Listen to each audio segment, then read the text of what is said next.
How you guys doing today? It's Anthony Ganji. Welcome to another episode of Terror Talk. Guys, we got a lot to discuss today.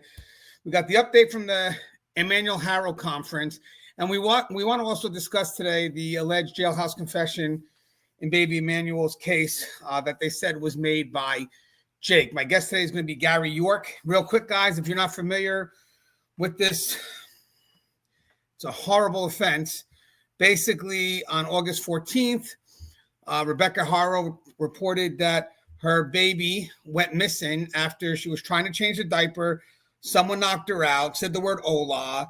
She ran into the Big Five, basically started giving her story, made the police report, and later, through hundreds of hours of just investigative review, they realized that her story had a lot of inconsistencies.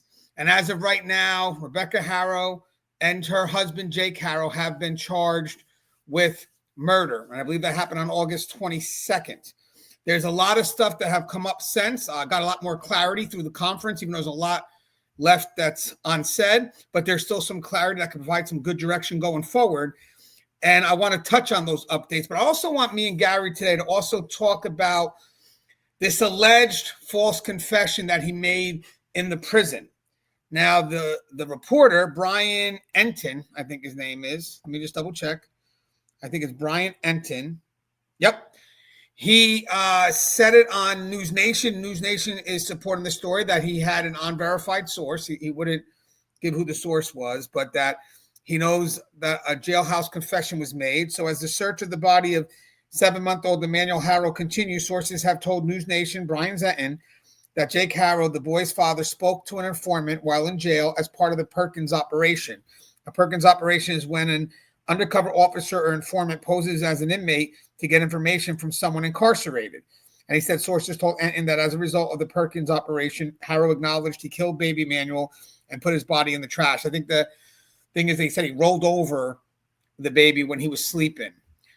So now with that said, I don't know if that's true or not, because at the update today at the conference, they stated that the confession never happened. And News Nation acknowledges that, but they don't know specifically what confession are they talking about.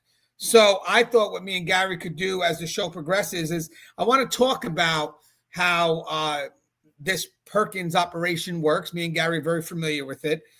So if it applies here, it does. If it doesn't, it's just good knowledge to have. But I also want to clear up something else. Why inmates confess. As I was watching the interview with Brian, and they basically said, well, why would a pedophile, knowing how those crimes are looked at, confess to another inmate? Now, whether this happened or not, I don't know. But we got a lot of reasons why inmates confess their crimes, even crimes that are unpopular, about 11 reasons. And we'll explain that. So again, I can't confirm or deny if this happened, but I think there's enough here to say, you know what, let's at least cover a perspective in case it did. But I want to bring Gary on so we could discuss the updates and then cross into the confession and the Perkins operation. So let me get Gary. What up, Gary? How you doing? Thank you for having me on again. We had a good show yesterday. If anybody missed it, please tune in for yesterday's as well. Yeah, Guy, I wanted to have you on again because, I was watching the conference. I saw a lot of stuff going on. I took some notes. I mean, there's a lot of work here. So thank God I'm only able to kind of stay with one case. Maybe when I'm, not working a full-time job, I can maybe do a little more. But I saw a lot of people going on live with the conference. Unfortunately, I was at work, so I had to listen to the repeat on the way home and take some notes. But with that said, Gary was also doing some research today on his busy day, so I think we're well equipped to do today's show, and provide you guys with a unique perspective that you're not getting, trust and believe, anywhere else. I can guarantee that. But Gary, if you don't mind, would you like to reintroduce yourself to our audience? And Gary, let's get your whole resume, because on yesterday's show, people only know you as a probation officer and a court bailiff. But Gary's a man of many jobs within the law enforcement community. So let's go ahead and let's introduce that so they understand why I have you on again. Okay, thank you very much, Anthony. My name's Gary York. I did 10 years in the United States Army right after high school, military police. I did 29 years in Florida Department of Corrections, working as a correctional officer in a state prison. From there, I was promoted to felony probation and parole, where I worked that for a few years. And then I was promoted to senior prison inspector, where I conducted civil, criminal, and administrative investigations within the Florida prisons of probation and parole. I worked in that capacity along with local law enforcement, the Florida Department of Law Enforcement, and even FBI in a few cases. And I have a True Prison Story YouTube channel. Yes, and guys, Gary, you've been getting some traffic, so I want to say thank you to the people that are, actually coming from this channel and checking out Gary's channel. Correct, Gary? You had some traffic recently, right? Yes, I did a follow-up on the Haro case, just to point out a few things that I wanted to discuss after we had our long discussion yesterday. Yeah, and again, just to know that people not only trust the information here, but then they, trust the source and they go right to the chat. I'm not used to this type of support at this level. So, hey, guy, I want to also mention something too. So, this will be real quick on my stream, on my YouTube algorithm, because I've been looking a lot up at Emmanuel Haro's case. So sometimes they may send me other crimes that are affecting children. There's one that came out. I'm not going to go too deep because I really don't know. I watched a few things on it, but it's out of Oklahoma where there's this stepfather who impregnated what would have been his 10-year-old daughter or stepdaughter, but then I think she gave birth at 11. And I was watching. It was just a horrible scenario, but I wanted to bring up a story real quick. When I was in the prison, I worked with females at first, and I remember hearing some of their stories. And there was one story that really resonated with me because there was a girl that was in there for manslaughter. I won't give her name, but you would interact. You work a unit, you're going to interact with the the people that you're supervising. And she had a bit of a story because she joined the gang of Blood Culture. She was, Blood was the gang. The set was, Blood was the alliance. So that's the the alliance. Then there's sets that fall underneath that culture. And she was part of what they call the Double I Bloods, in Illtown to Inglewood, right? So it was supposedly a blood set that had its origins in California, but was approved to start a set in Jersey. I think out of East Orange, if I remember. Anyway, she was in the education program. She wrote a beautiful paper, and I got a chance to read the paper that she wrote. And the paper was extremely powerful. Something that never left me. And if I'm not gonna, I don't. It's not a complete verbatim, but just to summarize it, she had concerns with her stepfather, I believe, or her father, definitely someone that was in the household, and how he had treated her. And what she said was this, and it always stuck with me. Even though she, in this day and age, guys, please, there's I don't want to say things wrong, but she chose to dress like a boy, even though she wasn't attracted to boys, because she said she would wear loose clothing her whole life because she never knew what part of her body would attract her father. So she learned to dress like a boy to avoid those attractions. And then she said, Ganji, when most people at that age, at a very young age, are afraid of the dark because of what can come in the dark, she wasn't. She learned to embrace the dark because it was a place for her to hide. And even though she was getting the same treatment when she left the house, eventually she became a runaway, and she left the house and she went to join the gang culture. The crazy thing was they didn't treat her much better, but she learned. It's just a way of thinking of things, but you learned to accept it from them because it was a lot different than having it from the people that are supposed to protect you. So I just wanted to share that. I was thinking about it. Just something I haven't thought of since I worked with the females many years back. All right. So, Gary, a lot of updates came from the conference real quick, and I thought we could go through some of the updates and then go ahead and maybe provide some clarity because I get questions in the process. And I also looked at some of the questions being thrown on the stream as well. So I thought there was some stuff that I could mention section by section that we could quickly go over. I definitely want to put this first one towards you. Now, guys, these are all the notes I got from the conference first. And then I want to go ahead at the second half of the show and really touch what this topic was supposed to be about, the jailhouse confession, if it happened or not. But I want to kind of touch on it as if it could have happened because we have an angle we want to present. So the first thing, there's 11 things here. I think it's 11. Hold on. Maybe a little more. No, it's 10, but the 10 one's the longer one. Okay. So for the Emmanuel Haro, the during the conference, they said that there was no Amber Alert issue, and a lot of people said, "Well, how could there be no Amber Alert? I don't get it. The child was kidnapped. Amber Alerts are supposed to go out." So they said no Amber Alert was activated because investigators determined no abduction had actually occurred. Rebecca Haro reported kidnapping story quickly unraveled under scrutiny. So basically, there was no consistency to her story, and officials confirmed this directly at the press conference. But there was also something mentioned where if there's no vehicle, there's no Amber Alert. Does that make sense to you?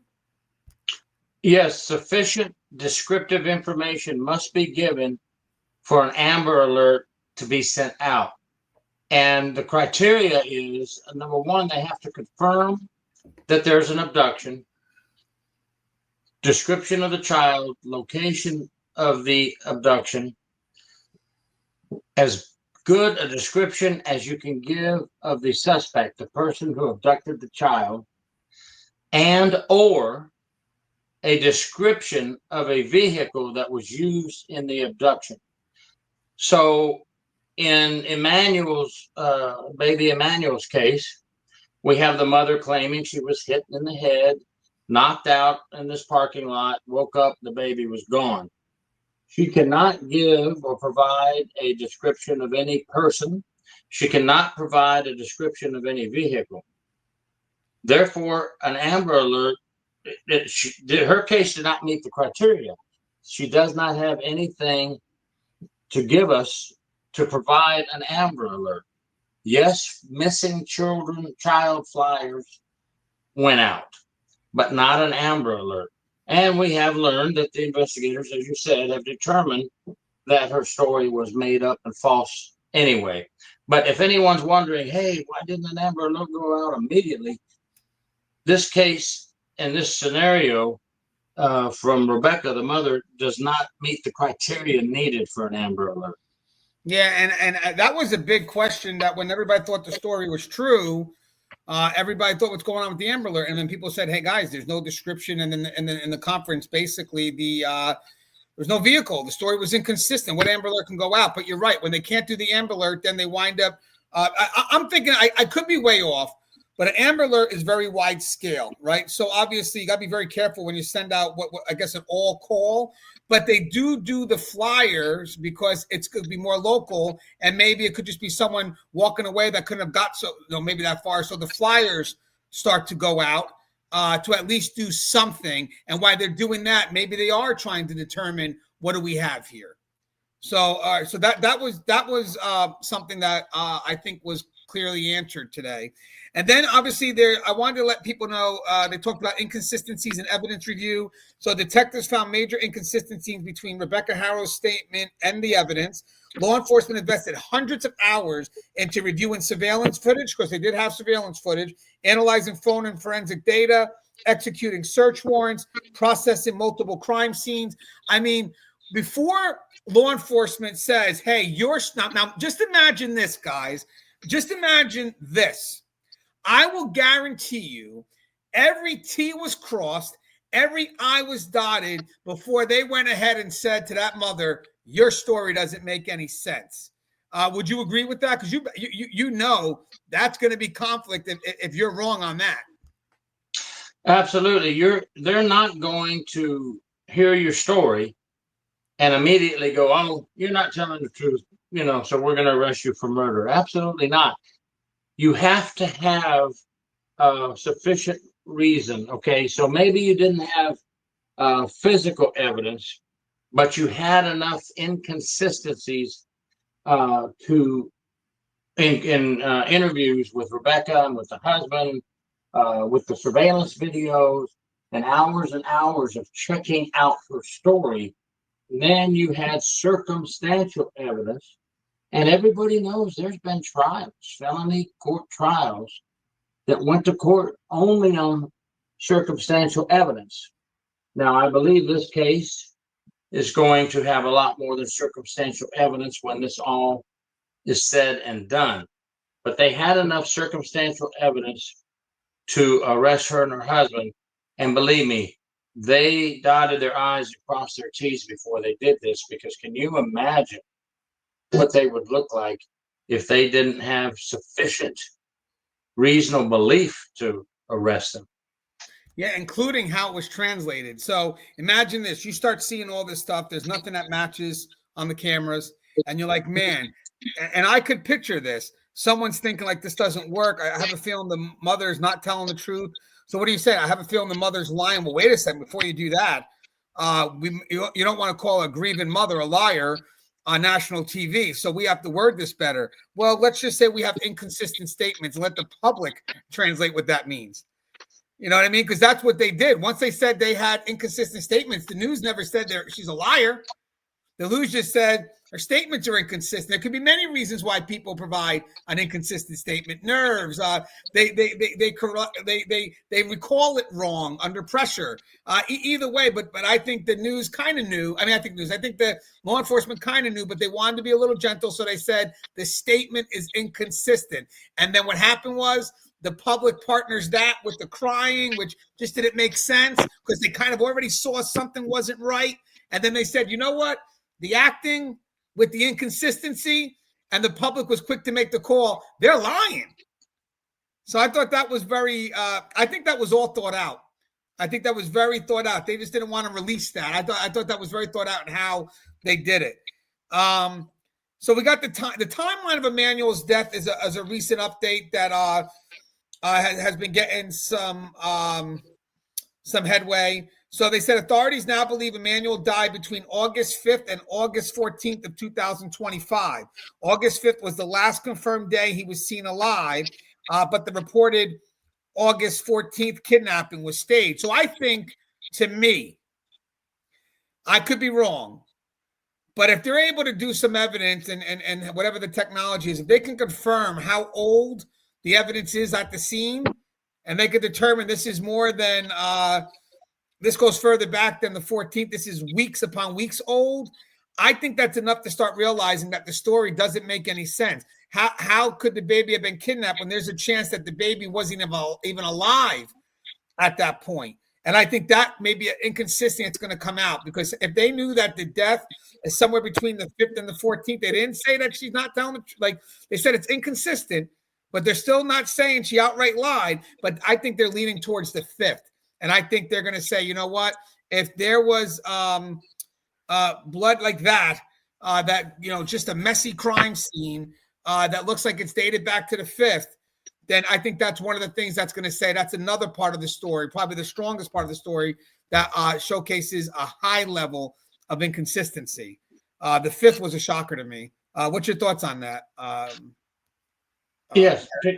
Can you imagine if I was the investigator on a case? I want to know a lot of things before the 5th, and I want to know what happened right up to the 14th. But right now, they say let's concentrate on the 5th of August to the 14th of August, when she said the baby was abducted.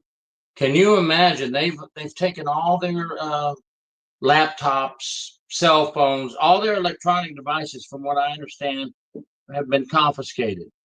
Any surveillance cameras from neighbors that have cameras, or if they had a camera at their house, is off. And they are just tearing this apart piece by piece by piece by piece. The pings on the phone, where were you at each day, and where was your phone pinging? And that could help lead to the body as well. They say they feel they have a good idea. I don't want to say the word's wrong either. They feel they have a very good idea of the approximate location where the body could be. That could be off the pings from their phone. I don't know. I'm just throwing these things out here for you folks to start thinking about with me. It's good. Those dates from the 5th to the 14th, everything will be checked very thoroughly. Yeah, and you know what, guys? If she still sticks to her story after they confirm that the death is earlier than the 14th, they're going to say, what baby did you have in your car that you were changing? Or was the body in the car that day? I wonder if they ever checked, was there a baby seat? Did they ever check the baby seat? I'm sure there's evidence there if they could tell if the baby was just sitting there or whatnot. I mean, there's a lot of things I'm sure that's going to cover up, but that baby seat, if the baby should have been in a seat, I think that's very important evidence. Where's the diaper? Or did the guy that took the baby decide I'm going to take a shitty diaper too? There's a lot of things there that she left for. I mean, I would have asked that if I was the officer. Maybe it was that. And we haven't. This is the first time we've asked that on this channel. Hey, we forgot that she said she was changing a diaper. Where's the dirty diaper? Just out of curiosity, or it's just interesting. So we have the cause. They also mentioned about the cause of death and abuse pattern. Prosecutors assert Emmanuel died from ongoing physical abuse. So that is coming from the evidence that they've seen inside the house. Because remember, guys, they don't have a body. So they may see a pattern of maybe blood. I don't know. I mean, remember, he's 7 months, so he's not moving as much. So if the parents are moving him in different locations, maybe they abuse them in different locations. They're going to have to see where the patterns are. And then it says Jake Haro was described, this was key, as an experienced child abuser. Experienced, obviously dating back to 2018, but think about that word, an experienced child abuser. What's your thoughts, Gary?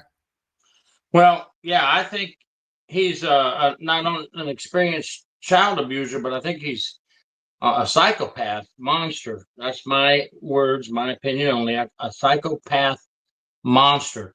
And he's been through this once before. I think we're going to talk about his prior sentencing and later, so I won't get into that right now. But he knows, he feels like he got away with one. My opinion only, folks, when I'm saying these things. In his mind, I got away with the last one, and I can probably get away with this one. And I feel strongly that this psychopath monster told Rebecca this is what we're going to say happened, and I think he's the mastermind behind this false abduction. And I also feel, I don't know if he would make the same mistake twice. In the first one, he claims it was a family member that got on his laptop or tablet and searched how to feed a baby with broken ribs. He probably won't make that mistake a second time, but I want to tell you something, folks. Criminals aren't smart. He may have gotten on one of his devices again and looked up how to treat some type of injury, and this may be the reason investigators feel that there was abuse going on, an ongoing abuse. Again, I am not there. I'm not the investigator. These are just things I'm throwing out.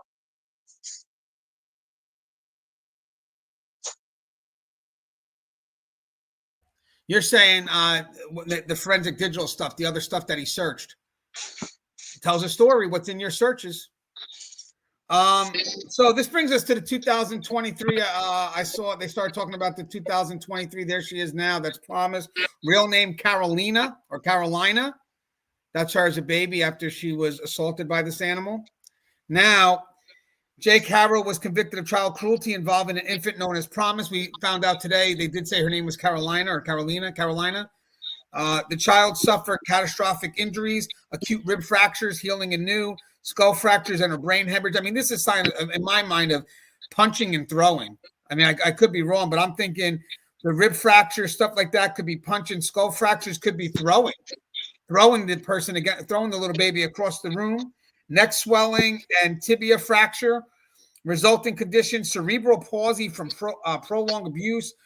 Now, guys, I want to update because a lot of us were wrong on this. And this is great that they were able to clear this up. So a judge is not involved in a plea bargain. So technically, the judge did make the decision here, but it was against, they made it known here, it was against what the prosecutor had wanted.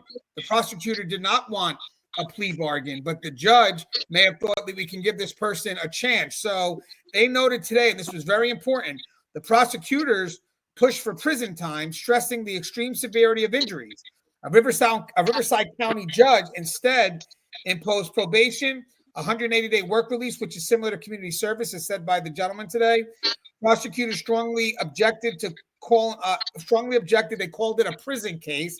And at today's conference, officials called the ruling outrageous, saying Emmanuel might still be alive if Jake had been incarcerated.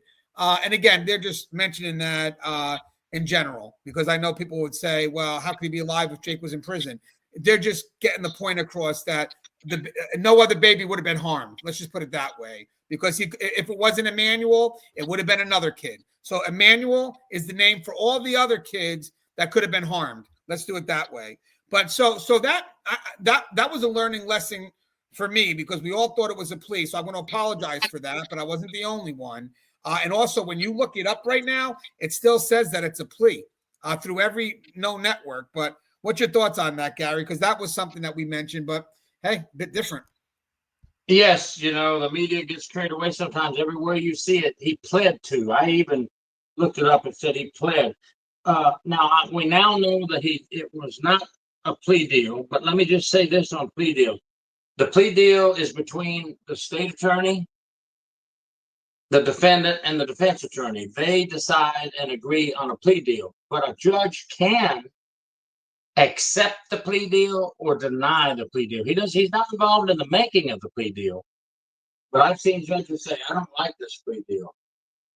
You better go back to the drawing board and bring me something else. I don't accept this. Just for general information. Now, I am glad to hear that the state attorney was pushing for prison.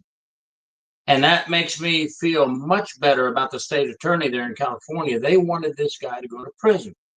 I am very unhappy with this judge failing to do his job, failing to protect other children. And, it's just sickening that a child, his first child, will never be able to walk again, from what I understand, probably won't be able to see again.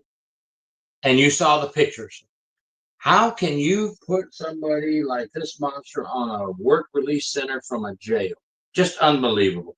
He should have been in prison. I think the sentencing went down in 2023 for the 2018 crime, or 2021. He would still be in prison, and this wouldn't have happened.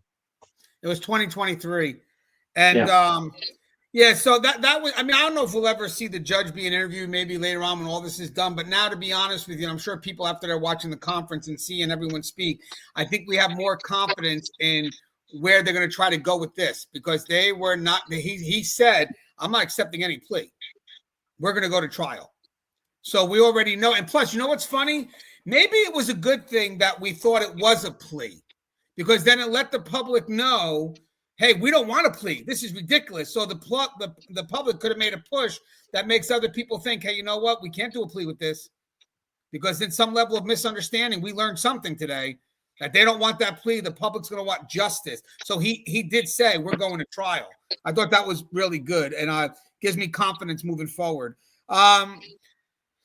Prosecutors also stated they have a strong indication of where Emmanuel's body is located. So I think that the search that they were doing the other day, the one where he came out in the jumpsuit here. And by the way, that jumpsuit, actually, I learned from an episode of News Nation, that's the color of a jumpsuit that are for inmates that can't be near other inmates. I think he said like something like total separate or total sep or something like that. So that red is the color they wear in that county. Is that Riverside?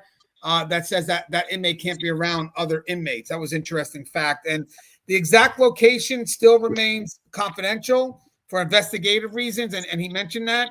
But we can probably put to rest that there was no wild goose chase.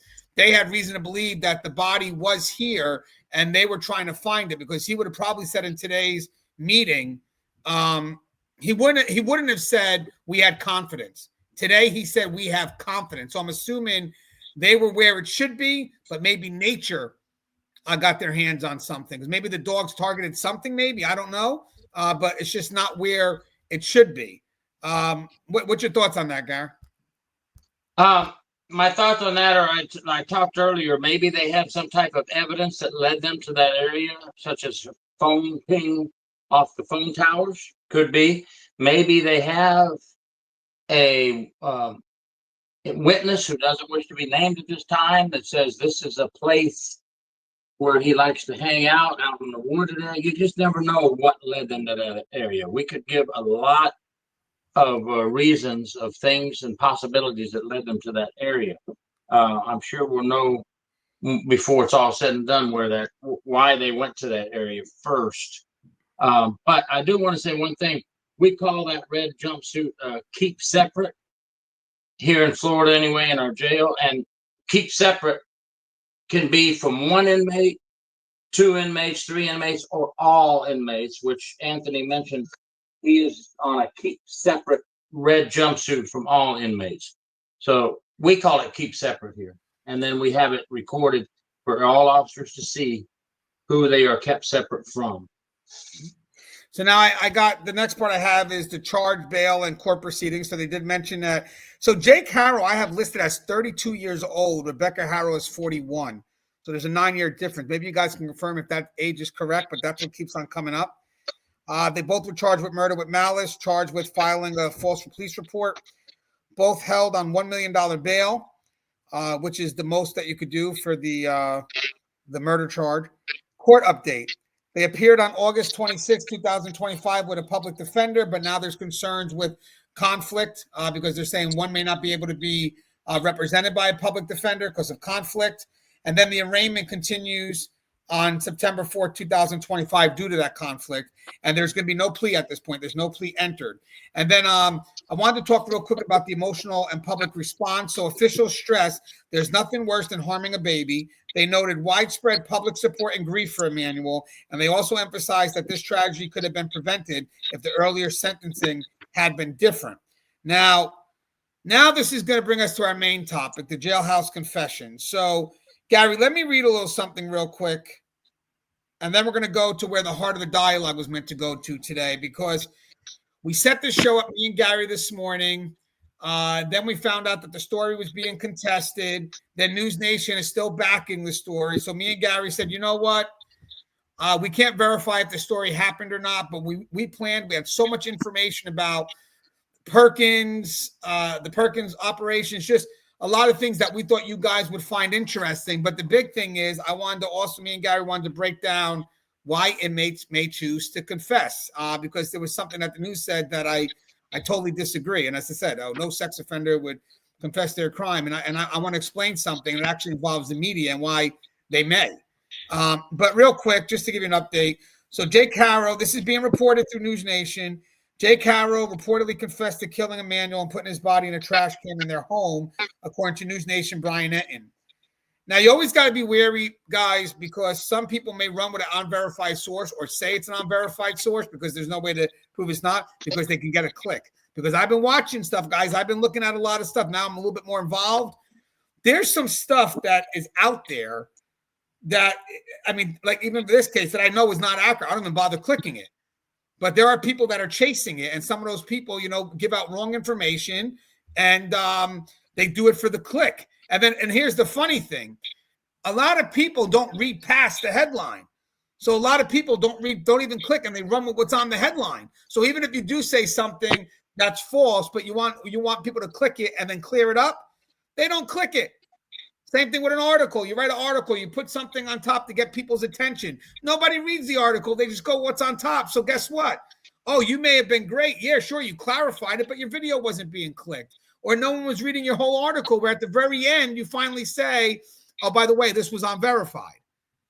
So you're putting out a lot of information that may not be accurate. So I'm learning how this rolls, because at the very beginning, when I wanted to cover a specific topic, I had to get through the summary. So what happened is I knew that I could maybe cover this perspective of a concern because it was within my wheelhouse. But before you do that, you have to do a summary of what's happening. And sometimes I would take the summary from so many different sources just to get something. And I got called out on it only once, and I'll never do it again. So now I will do my due diligence a lot better because, again, I learned from that error pretty quick. So I'm not perfect either, but I will try my best moving forward to be. So, again, Jake Haro reportedly confessed to killing Emmanuel and putting his body in a trash can in the home, according to News Nation. Jake Haro revealed this information to a fellow inmate who was actually an undercover informant. Now, again, this is what has not been verified yet. This represents a major breakthrough in the case, potentially providing specific details about the disposal method of there's another part here. Rebecca Haro's statement from jail. So she did an interview after being arrested on August 22nd. She was interviewed in jail by reporters. Actually, that was actually a good one. I watched the interview of him. I think it was Brian Etten as well. He interviewed the reporter that interviewed her. That was an interesting one. And Rebecca Haro has issued a statement from jail. She maintains her innocence in the case, and she still wants people to find her child. She's staying connected to her story. There's an update. We talked about the court proceedings, right? The search for Emmanuel remains despite the reported confession, so they're still looking for him. And Jake Haro, we talked about that, and there appears to be some conflicting reporting about the confession. While News Nation reports the jailhouse confession details, other sources state there has been no confession from Jake Haro, and the body or head of 7-month-old baby they have not found.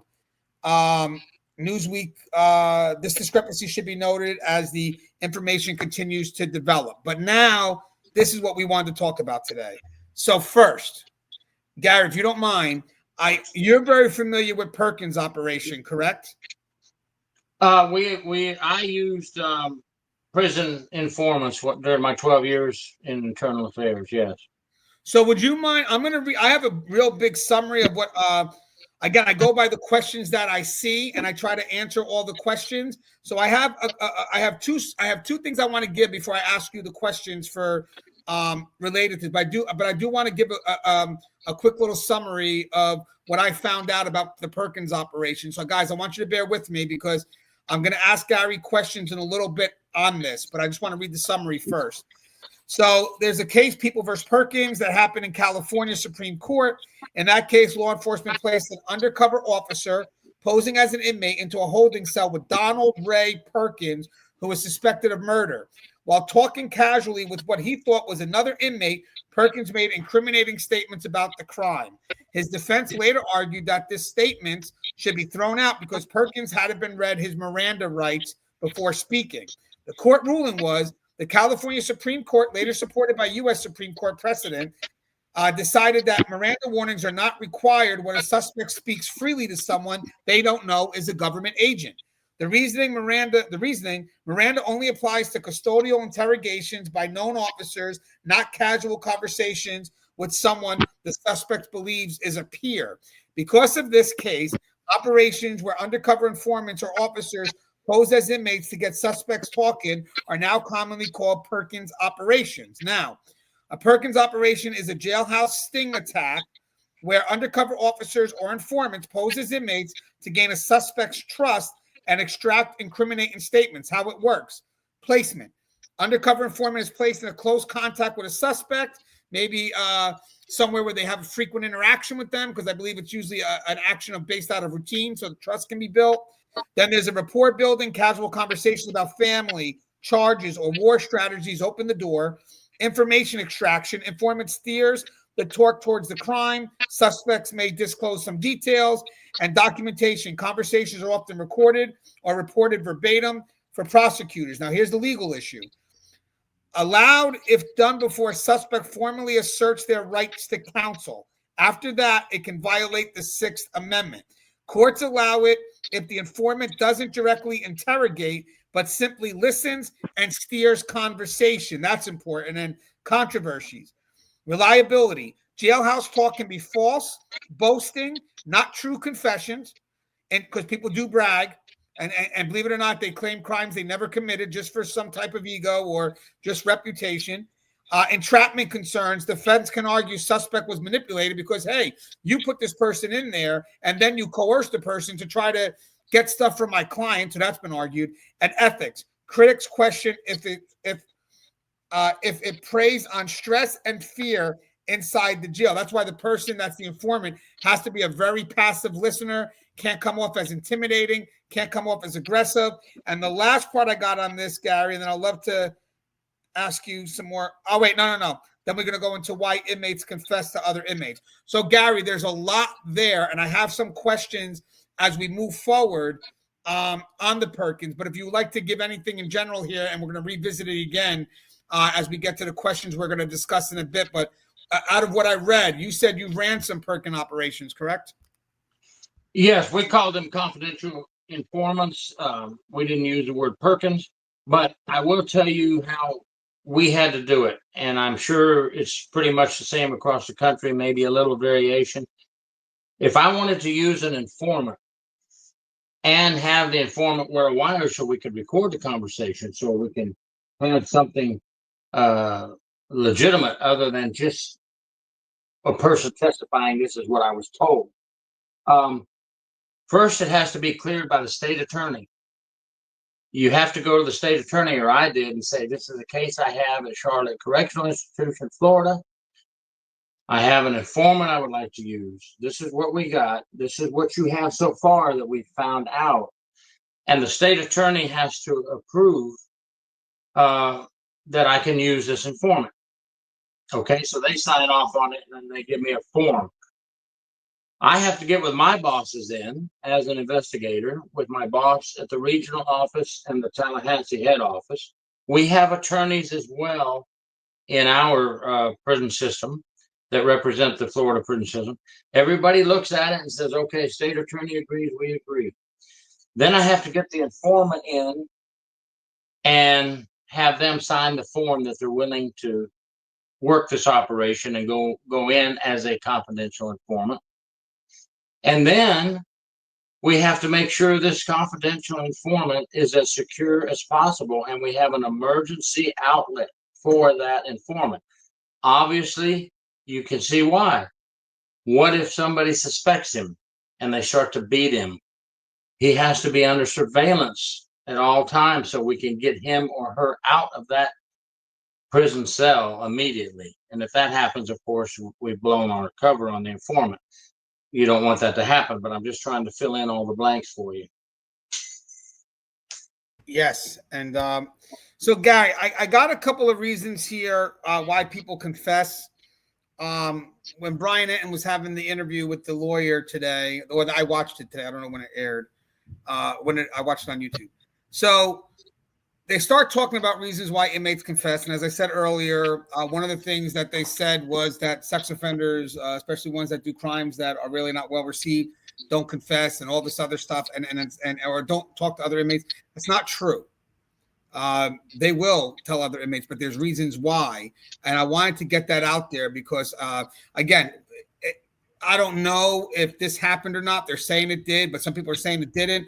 So you're going to take this with a grain of salt. This is just generalized knowledge that you can apply when needed.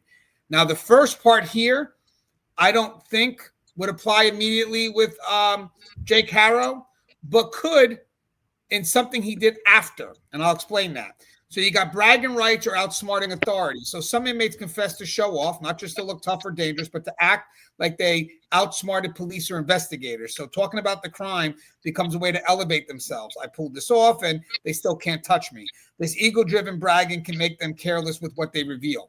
So again, this doesn't apply really, but if I had to look at it, if I was to say maybe there could be a moment where this could apply to Haro, Jake Haro, I would say it would be during this moment, the discovery, where a lot of people thought he was putting them on a goose chase. So at that point here, it would, maybe he would brag about it. Again, probably not, but hear me out.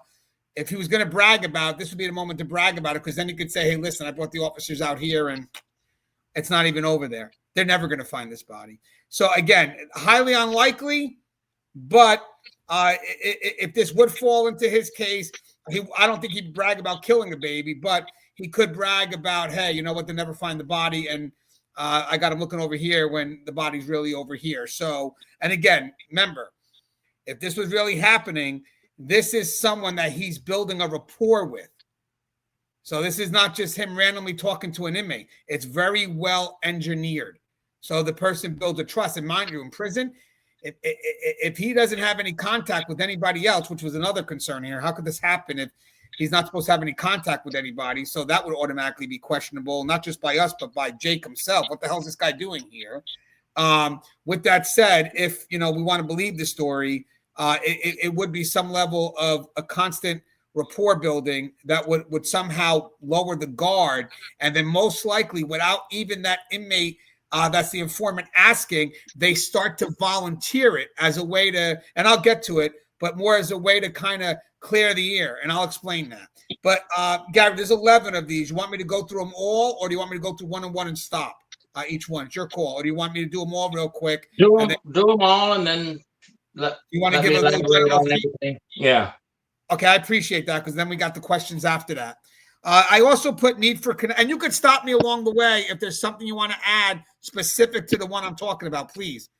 Okay, so need for connection and loneliness, guys. I did this all in my car on the way to work. I just kind of try to figure out, more so to challenge what was being said. So I put need for connection and loneliness. That happens. So jail is isolating. A suspect may feel desperate for human contact and talk to whoever will listen, and the inmate becomes a surrogate friend or confidant. And again, it's earned. We mentioned that. Catharsis or emotional release. This highly unlikely, but guilt, stress. I don't think Jake Haro feels remorse or guilt. I don't think someone like him processes feelings like we do.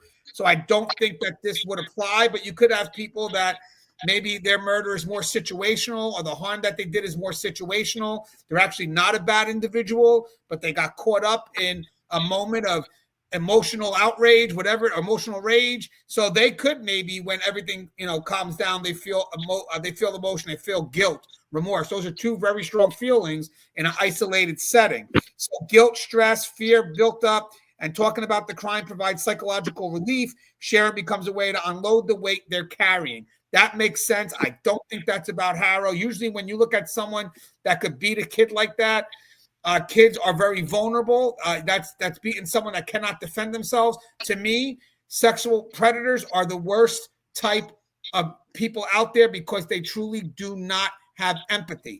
They do not see they're objects to me. Because again, if you can hurt a child who is the most vulnerable, to me, there is no level of human connection there. You're not going to find remorse in a sexual predator. They may play it; they're masters at performing it. But if you really talk to someone from the mental health profession that works with them, they'll tell you at the end of the day, you got to see through all that, because their actions are more compulsive, and they really, truly, they are predators. Okay, the belief that they're safe, use that. They trust another inmate more than police because they want to get it out. Sometimes they want to get it out. And the assumption that we're in the same boat lowers their guard. Well, they're guilty. I'm guilty. We have that similarity going on. So why can't I break the bread with him? Because he's no better than me. So imagine, here's what I would do. If I was an informant, or I'm sorry, if I was the DA and I wanted to put an informant in there, I'm going to put in another sex offender. I'm going to put in someone that beats up children. I'm going to put up something that connects to the crime. So if I am going to try to get Jake to talk, we can remove judgment off the table because I've done the same thing. Just think about that. It's going to be hard for a sex offender to admit what they've done in front of a high-ranking gang member. So you got to make sure you got the right informant to work with that individual. And you got to make sure that it may have to relate to a crime that person can identify with. Is that important, Gary, in your research? Yes, you can see me moving there. I just want to say that's the old birds of a feather flock together. So you definitely want an informant that can play the role of similarity with this person, something in common with this person. We both have the same, they don't tell each other this, but we both have the same sickness. We both have the same urge, and we've committed the same crimes. That definitely helps open the door for conversation. People texting me or whatever, message me on YouTube saying that a lot of people believe that he was still alive and spotted out of Costco's on August 10th. So I love your thoughts on that, because a lot of people also believe that he may have been murdered already by August 5th. So definitely there's a bit of a time for me. I wonder if they have the camera footage on that. Seeking advice or validation. They want to know if what they did was that bad. They may ask, have you ever seen a similar situation, hoping to normalize their actions? Which, remember, guys, some of these predators have a way to justify what they've done. And literally, it is extremely disturbing to hear that. For the mental health professionals that work behind the walls, they got to hear that. And the way they justify what they've done, trust me, guys, you may look at a monster because of what they've done, but wait till you find out their real reasoning behind it, the intent, the motive. It could be truly sickening. Misplaced loyalty or brotherhood. Inmates bond quickly in custody. A suspect may feel compelled to prove themselves or share secrets to strengthen that bond. Again, You do have facilities that may have people with similar offenses, but in this case, I don't think this would fall with Jake at this point. Fear of exposure. This, I think, is the one. Well, this may fall into the one that I disagree with the news. So I have two things. So fear of exposure. They may confess preemptively, thinking if they own it first, others won't rat them out. So it kind of runs in what I wanted to get at, but a way to control the narrative before rumors spread. So let me cross into this was the main thing. When the news said these sex offenders, they may not likely go ahead and volunteer their story. When your story is being on blast everywhere you go, you better trust and believe. In their mind, they think that they're being judged automatically because the news is everywhere. Everybody knows what I've done. So at the end of the day, some of them will absorb it and not say a word, or someone will keep on trying to say, oh, that's BS. That's bullshit. And even if, let's say I'm talking to Gary. I don't know if Gary's watched my stuff, but because the media's played it all right, I'm going to assume Gary has, because my bias, I'm being judged by everyone I talk to. So Gary may not know nothing about me, but I may just put it into the dialogue because I myself feel that Gary is judging me because he looked at me too longer. He has a TV. Maybe he knows my case. So I put down, many inmates feel constantly judged by staff, courts, or even other inmates. Confessing can be their way to tell their side, framing the story to minimize blame or paint themselves in a better light. And that happens all the time because they know what they've done. They feel they're going to be revealed, and they wind up saying, hey, by the way, people are going to say I'm a sex offender. It's not what I did. Let me tell you what happened. And then you'll probably get another inmate to come out, because here's another thing. Oh, inmates that are sex offenders get beat up all the time in the prison. Well, maybe. But what they don't tell you is there's inmates that want to leave. So what they'll do is they'll try to tell staff, hey, do me a favor. I can't be housed with this guy, or else they're going to expect me, my gang or whatever is going to expect me to take this guy out. So can you move me? So we wind up having to make moves a lot to avoid it. But most of the time, inmates may not want to go after him. They may feel they have to, but they may dry snitch to staff because I'm going home next week. I don't want to get in trouble. So get this guy out of my cell. But they will, because here's another thing. Inmates know that if I'm living with Gary, my property is also in there. And when one goes to the bathroom, when one goes to take a shower, or when one goes out to yard and the other inmate stays, guess who's getting their property looked through? That's why a lot of inmates never go out. That's why a lot of inmates become dirty, because they're protecting secrets that they don't want those other inmates to see, but they may need their discovery. There's things they may need there for their case. So most of the time what will happen is usually the bunkies have a dialogue with each other. Most of the time they may discuss what they've done. And then usually what the other inmate will do is say, okay, I got you, but I can't be housed with you. So you better work with custody. You better do something, but you got to get out of here by tonight, or you got to get out of here by tomorrow. And if you're not, then I got to do what I got to do. And that happens all the time. Would you agree with that, Gary? Oh, absolutely. You're talking about justification. When pedophiles justify their bad wrongdoings, as I love the child, I care for the child, I'm not hurting the child. And I agree with you on justification.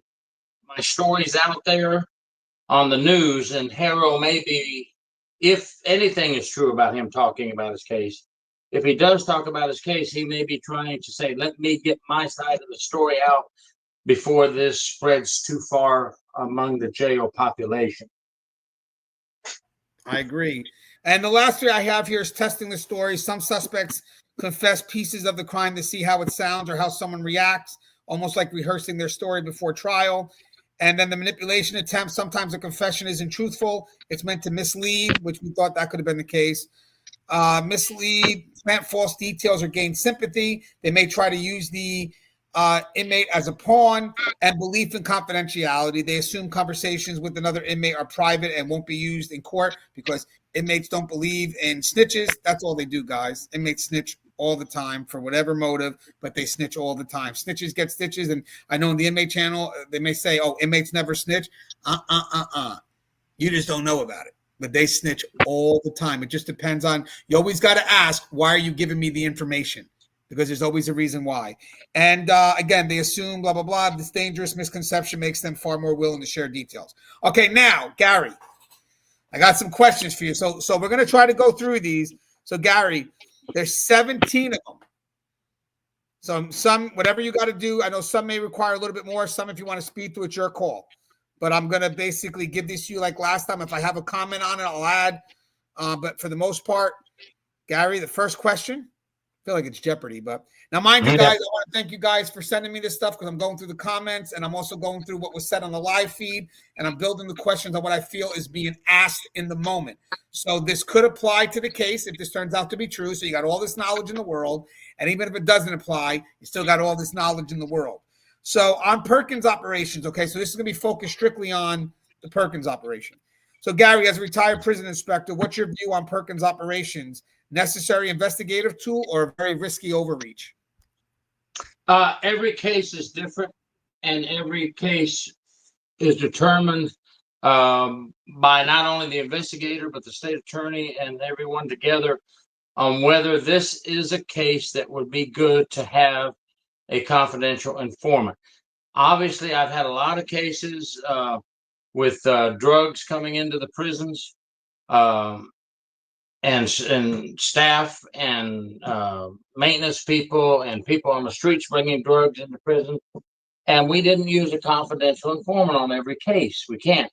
But if we felt it was needed, and we did it. And I would say that this would be a great case to have a confidential informant come in. If it's a undercover agent, they're already trained on how to control the conversation without interfering with legal issues in the courtroom. Because remember, everything ends up in the courtroom. If I'm using an inmate informant, we have to take that informant and give them a guideline and go over it with them and explain to them why they're not going to lead the questions, or they're just, all we want them to do is get the conversation started and be quiet. Let them talk. So yes, I think the Haro case is a good one for a confidential informant. Right. And again, for someone that has a total separate, whatever it is, from all inmates, it does make it a little bit not probable that this happened, but or if it did happen, be very obvious, if you will. I don't know. Usually if there was any interaction, I don't know, inmate jobs in that area maybe, but if you have someone like that, they're going to be protected. They're not going to have any inmate interactions. There'll be no inmates in that area whatsoever. So I think that this would be a little bit unlikely because the setting wouldn't allow for it. And I think that if Jake Haro did see an inmate coming back and forth in that area and trying to communicate with him, I would have to assume, you know what? Hey, I got a body. People want to get the body. I'll guarantee you this person's a plan. But again, I don't know how Jake thinks. Second question: what makes a good undercover fake inmate, and how do investigators? Oh, you kind of touched on that. Prepare them for the role. Anything you want to add to that? Because you kind of touched on that. I just want to add that if Jake is keep separate from all inmates, my experience is you still have inmates who bring the food trays and things like that. You would have a tough time getting a confidential informant in there. So I'm glad you mentioned that, because we don't know for sure, do we? Is it 100% sure he's to keep separate from all inmates?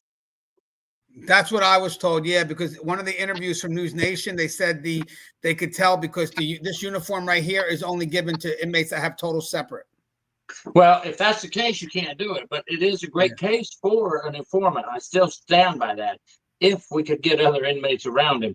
But if that's the case, you might as well forget this even happening. And maybe that is false news coming out that he did confess to an inmate. Yeah, because even if by chance, if you have a total separate inmate, and by chance, let's say, I mean, I would assume, let's say there's a spot where you only have one library or something. I don't know how this jail works. If there's a total separate, first off, the inmates wouldn't be brought out together anyway. But if by chance, which shouldn't happen, but if by chance, let's say it's the infirmary, and there's going to be multiple things going on. So there's a chance maybe he's going to be so heavily escorted, the area is going to be locked down. There's going to be no way that's going to allow for any dialogue, but more importantly, a rapport to be built. Because there's two things here. You know, it's not even just, oh, you mean they can't talk for a second? No, he's got to build a rapport. How is the rapport going to happen with an inmate that's under constant surveillance by staff and can't interact with anybody? I mean, sure, I would like to say control everything. He's a total separate, but you're talking about building a rapport and then having this guy now tell you the biggest piece of leverage he got. You know, I just, but either way. So number 3 I got, and this was unique. This definitely doesn't pertain to this, but just in general with Perkins operations. How risky is it to run a Perkins operation inside a housing unit dorm, both for staff safety and for the undercover informant? It's risky. It's risky. And you have to really plan well, have your security in place. And what I did is we had to get a couple of officers that we knew were very good officers and knew the area well and had been around a while. And we had to use them as our eyes and ears, because once the informant goes in, I can't go in as the investigator and they'll know something's up. So we have to have some dorm officers who we know can keep their mouth shut. They're very honest and upstanding officers, and they can go in there and just monitor for us in case of an emergency. You have to provide security. It's a huge risk, because what if that informant gets killed? Boy, I've got a lot of stuff I've got to answer. They're going to put it all on me. I might even lose my job and certification over that. Yeah, and the other thing is, guys, don't forget, after the case is done, you still got to protect the informant. Because word can get around, because eventually someone's going to know that informant was a snitch. So you're talking about an out-of-state transfer, permanent protective custody, whatever you got to do, because once the case is done, the investigative division has high priority and the inmate to help close, because guess what? That source may have to be revealed. I mean, you could try to protect your source as best you can for safety and security reasons, but there have been times where there's a push and they're saying, hey, we need to know who the source is. And, again, you try your best, but you got to protect that source, both during, after, pretty much the whole time. Do you believe Perkins conversations are usually authentic confessions, or do suspects sometimes exaggerate or lie to impress other inmates? Well, you have to be very careful. Many inmates, number one, will exaggerate and brag and tell the story to make it more exciting than it really was, and make them look better. So when you take this jailhouse confession, as I call it, it's only a small piece of your investigation. It has to line up with other things you have, other witnesses, other evidence, other tangible evidence, a timeline. It has to fit with the timeline. So you don't just run and say, I got the confession, let's go. Hey, state attorney, let's prosecute on this. You have to make sure the confession, you may only get a couple of bits and pieces out of that confession that actually line up with what you're seeing in the investigation. Right. And this question kind of touched on, but where should the ethical line be drawn between clear investigation and manipulation? Yeah. We definitely don't want to manipulate anyone into a confession. I'd rather not even have the confession. I would not want the confession if it's manipulated, because if it's manipulated, we're not doing our job correctly. We have to be biased and we have to do it correctly. And you know that this, for you folks that are wondering, let's say this confession goes to court, you have a hearing first, an evidentiary hearing. And this confession will be brought forth before a judge, and they may even want to talk to the confidential informant without anybody else around. And this doesn't even get allowed in the courtroom without a judge allowing it in. And it's going to be scrutinized very, very hard. And the defense will use every one of those tactics. You talked about a lot of things, Anthony, in those 17 or that list you had.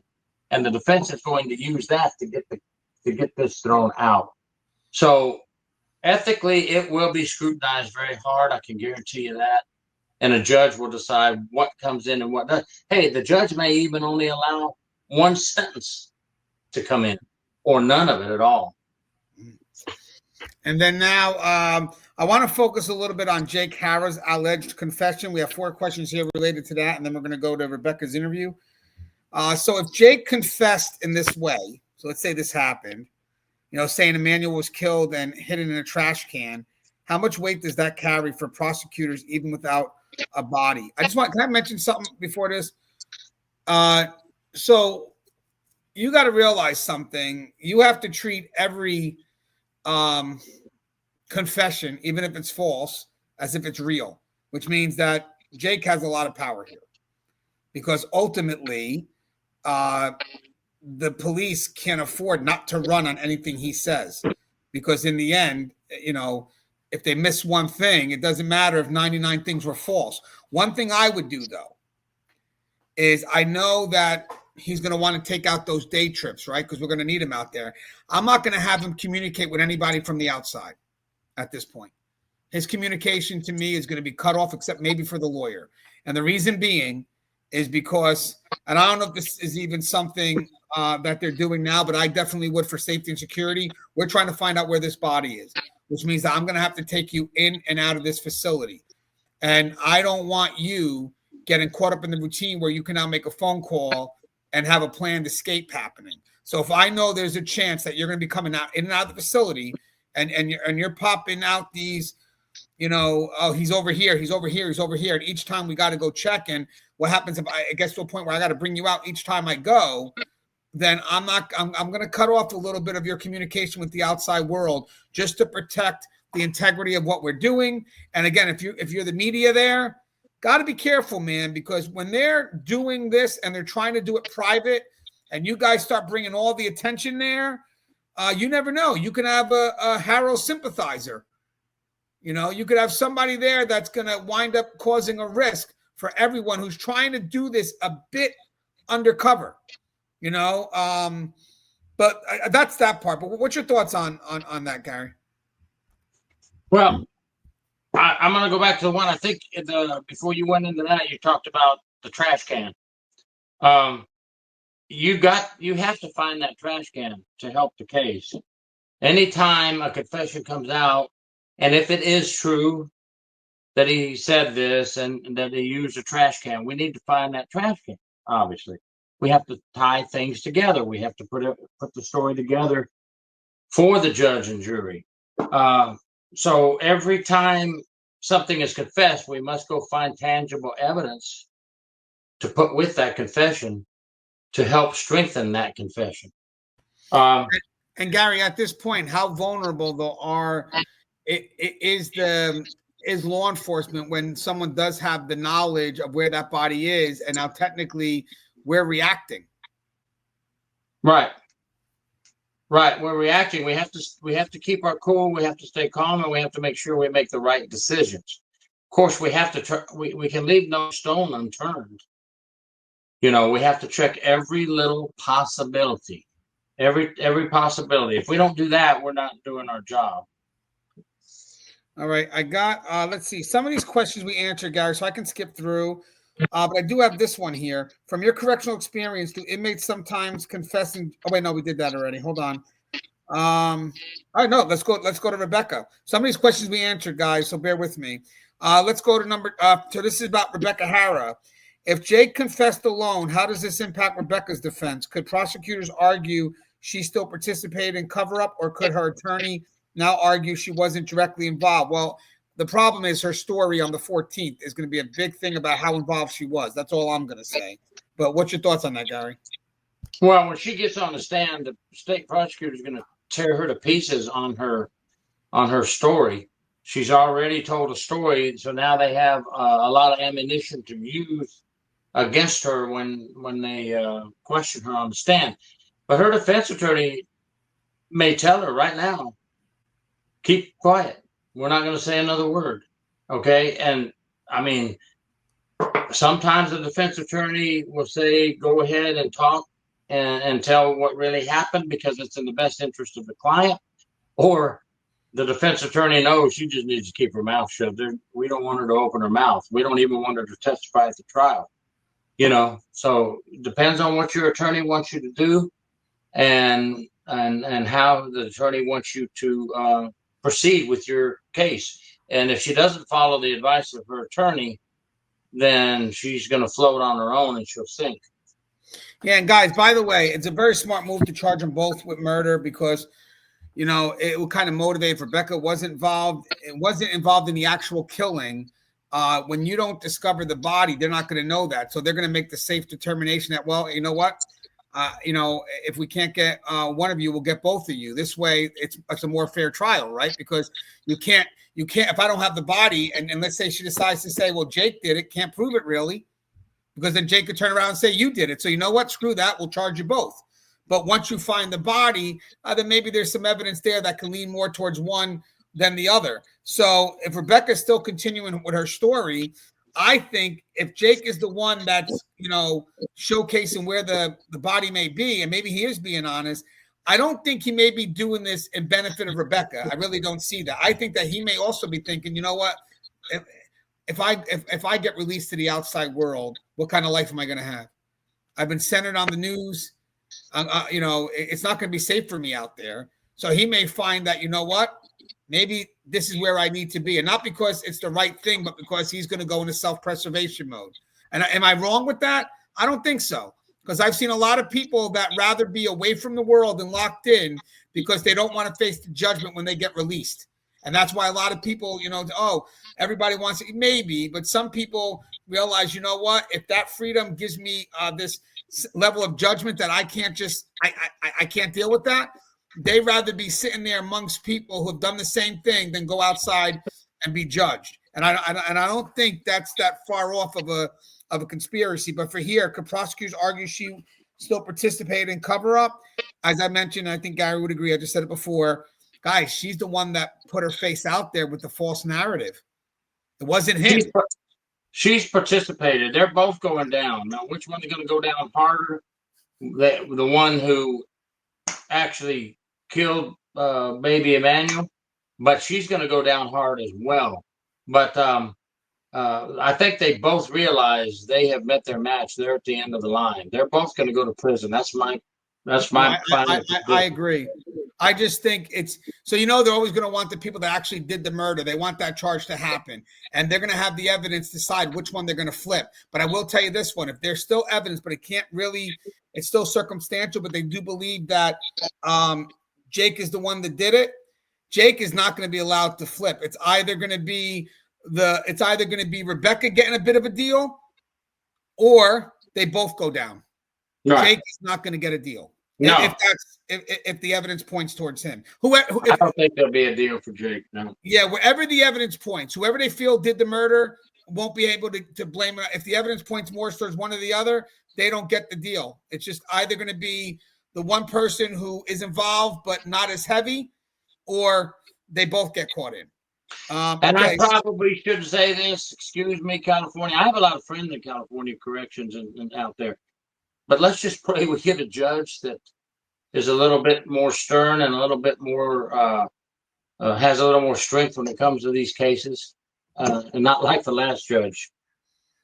Oh yeah, that's why at least they're pushing it to trial. This way now it goes from the jury. Now you got to worry about the sentencing. What happens if Jake's alleged confession makes Rebecca look less like a conspirator and more like someone following his lead? Could this split their legal strategy? Can I mention something on this real quick? So obviously they're going to be represented by two separate lawyers, because at one point they could be pitted against each other and there could be conflict. So they really shouldn't be represented. They're going to be co-defendants, right? So that makes total sense to me. So the lawyers are going to want to do what's best for their client. So like if I was representing Jake, I'm going to say, Jake, you can't worry about her. Worry about you. And they're going to be telling Rebecca the same thing eventually. Lawyers may say, hey, listen, stop it.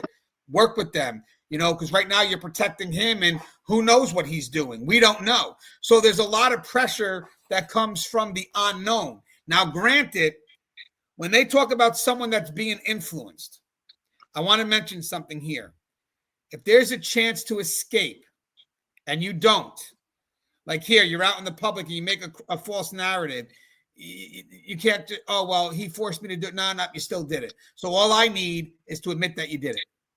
I don't care so much about why you did it anymore. If you give me the admission that you did it, sure, you could give me the whys all day. But the fact is, guess what else I got amongst your excuse of BS? That you did it. And that's all I need in the long run. Would you agree with that, Gary? Yes, and her defensive strategy may be she's a follower. What she did is wrong. We know that. We know she made a false allegation, but she's scared. She's in fear for her life. Look at him. He said he'd kill her. She doesn't go along. There's all kinds of different ways this could go. But her attorney could say, we're going to paint the picture. You're a follower and you were scared and you feared for your life. Yep. And that's where you need to split lawyers, because Yeah. that's where there'll definitely be a conflict there. Could Jake's confession put pressure on Rebecca to cut a deal with prosecutors to save herself? So if Jake did confess, 100% the lawyers would be all over Rebecca saying, hey, you better get ahead of this, because if he takes control of the narrative and you're stuck on this, it's whoever controls the narrative, right? You got it. You answered it. If he does confess down the road and she doesn't get on the ball, she's going to be hurting herself a lot worse. All right, let me. I think I could get through something. Rebecca's attorney argued that Jake's. Okay, let's go to the next one. So, bigger picture. What does this tell us about how long? Well, no, we don't worry about that one. How do cases like this shape public trust in both corrections and law enforcement tactics? So they're talking more about the Perkins operation. So how does the Perkins operation cases, like if this was the case, affect public trust in both corrections and law enforcement tactics? Because some people may look at it as sneaky, but if you're looking to discover a body, you know what? Let me add this, because there's something that needs to be mentioned, especially for those that work in corrections. Gary's going to understand this too. We operate within rules, procedures, policy, laws, everything. They don't. And sometimes we have to work around. The one thing with us is we won't break. We won't violate. But we may have to work around and subjectively interpret a law and where it could best benefit us, so we can get into their heads. Because if we don't do that, they're always going to win. So when some people say, well, you would really do that, plant somebody in there and let the inmate earn their trust and violate that like that? Yeah. Because there's a kid we got to find. And at that point, I'm more worried about the kid. So it's not that you sink to their level, because I don't think that's the case. You're playing on some level of even ground. Does that make sense, Gary? Well, yes. And here's my answer to anybody that thinks that's sneaky. If I don't do everything as an investigator that the law allows me to do and use the tools that the law allows me to use, I would think that the public would lose more trust in me as an investigator that was half-assing their job. Excuse my language. I think the public wants to see an investigator that is working hard to get to the bottom of the truth.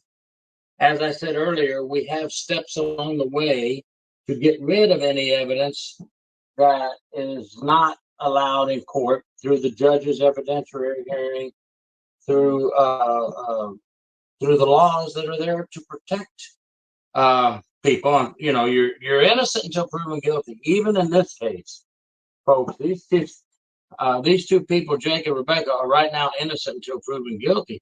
So I don't see why anyone would be upset that we don't want to get to the bottom of the truth of who killed baby Emmanuel. Gary, I think that's all the questions, because the rest of it starts to duplicate itself. So this was a great dialogue. Do you have anything you'd like to say in closing? I just want to tell everybody, we're discussing the case. I'm in Florida, and I'm not the assigned investigator. I'm just trying to give the best answers that I can give to try to paint a picture of what variables we have. There's so many variables we have, and to hopefully get your minds working and start thinking about why we do what we do and why the criminal does what they do. But I appreciate you all for watching. Thank you. And Gary, where can they find you again? True Prison Stories by Gary York on YouTube. I write articles for corrections1.com. I'm a columnist for them. And so if you go to corrections1.com, punch in my name or Anthony's name, you'll see a bunch of articles pop up that we've written. And YouTube, Gary York, True Prison Stories. Yeah, guys, if you like the content, please subscribe, share it out. I think we provide a lot of information here. I believe we are very objective. Hopefully people see that and understand that. I even like when today during the conference he said, we make no presumption of guilt here. We got to treat things as fair as possible. And that must be tough when the evidence is telling you something so clearly. Hey, but the good thing about this case coming up is it looks like they're trying to push to be able to use his past offense in 2018. It looks like they're not going to be, hopefully they win that and they won't be allowed to challenge that, because that is who this man is. And not to paint that could do a disservice. Because you know what, to be honest with you, if they don't find a body, then promise is the living proof of who this monster is. Think about how powerful that is. She survived for a reason, because later on she'd be the one that would be the teller of Emmanuel's story. She is Jake. She's the story of what Jake can do. I think that's something we should think about. As always, guys, stay safe, Tear Talk, and see you in the next episode.